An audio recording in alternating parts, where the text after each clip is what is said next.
സമയത്തെ ചൊല്ലിയുള്ള തർക്കത്തിൽ കോഴിക്കോട് നഗരത്തിൽ വീണ്ടും ബസ്സുകൾ കൂട്ടിയിടിപ്പിച്ചു. കോഴിക്കോട് മാവൂർ റോഡിലാണ് സംഭവം. ബസ്സിലുണ്ടായിരുന്ന 2 യാത്രക്കാർക്ക് പരിക്കേറ്റു.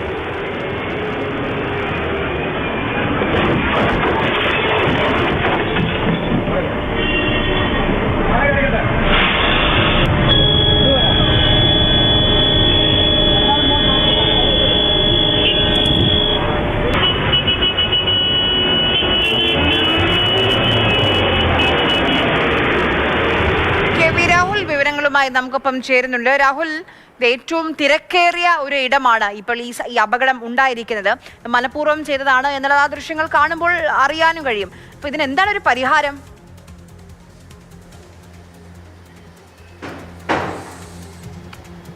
ആര്യ, തീർച്ചയായും ശുദ്ധ തോന്നിവാസം തന്നെയാണ് ഉണ്ടായിട്ടുള്ളത്. ഇത് ആദ്യത്തെ സംഭവമല്ല കോഴിക്കോട് നഗരത്തിൽ. അടുത്തിടെ തന്നെ 3ാമത്തെ തവണയാണ് ഇതുപോലെ. ഇതേ ബസ്സുകളല്ല, പക്ഷേ ഈ സമയത്തെ ചൊല്ലിയുള്ള തർക്കം, ഓട്ടത്തിനിടെ ഉണ്ടായ തർക്കം, ഇതൊക്കെ അതിൻ്റെയൊക്കെ തുടർച്ചയായി ബസ്സുകൾ കൂട്ടിയിടിപ്പിക്കുന്ന സംഭവം 3ാമത്തെ തവണ ഇങ്ങനെ അടുത്ത ദിവസങ്ങളിൽ തന്നെ സംഭവിക്കുകയാണ്. ഇത് ഇന്നലെ വൈകിട്ടാണ് ഇങ്ങനെയൊരു സംഭവം മാവൂർ റോഡിൽ ഉണ്ടായിട്ടുള്ളത്. ബസ്സുകൾ തമ്മിൽ അറിയാം, കോഴിക്കോട് മാവൂർ റൂട്ടിൽ ബസ്സുകൾ തമ്മിൽ ചെറിയ സമയവ്യത്യാസം മാത്രമേ ഉള്ളൂ.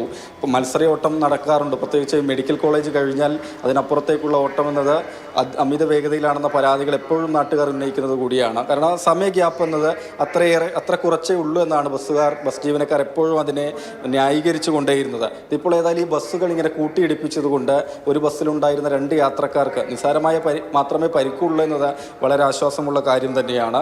ഇന്നലെ ഈ ബസ്സിൽ നിന്ന് പുതിയ ബസ് സ്റ്റാൻഡിൽ നിന്നും ഓഫീസിൽ സ്റ്റാൻഡിൽ നിന്ന് യാത്ര പുറപ്പെട്ട ഉടനെയാണ് ഇങ്ങനെ ബസ്സുകൾ തമ്മിൽ കൂട്ടിയിടിപ്പിക്കുകയും ചെയ്തിട്ടുള്ളത്. മാവൂരിലേക്ക് പോവുകയായിരുന്ന മലബാർ എന്ന ബസ്സും നിള എന്ന ബസ്സുമാണ് നമുക്ക് ആ ദൃശ്യങ്ങളിൽ കാണുന്നത്. മലബാർ ബസ് അത് പിറകിൽ നിന്ന് വന്ന ബസ് ഒരേ സമാന്തരമായി ഓവർടേക്ക് ചെയ്യാനുള്ള ശ്രമം സമാന്തരമായി എത്തിയ സമയത്താണ് പിന്നീട് കൂട്ടിയിടിപ്പിക്കുകയും ചെയ്തിട്ടുള്ളത്. ഏതായാലും പോലീസിൽ പരാതി നൽകിയിട്ടുണ്ടെന്നാണ് മലബാർ ബസ്സുമായി ബന്ധപ്പെട്ട് ജീവനക്കാർ പറയുന്നത്. പക്ഷേ പോലീസ് കൃത്യമായൊരു നടപടി ഈ വിഷയത്തിൽ എടുത്തിട്ടില്ല എന്ന പരാതിയാണ് മലബാർ ബസ്സിലെ ജീവനക്കാർ ഒരു ആരോപണം എന്ന രീതിയിൽ ഉന്നയിക്കുന്നത്. അതിൽ കൃത്യമായ ഇടപെടൽ വേണം.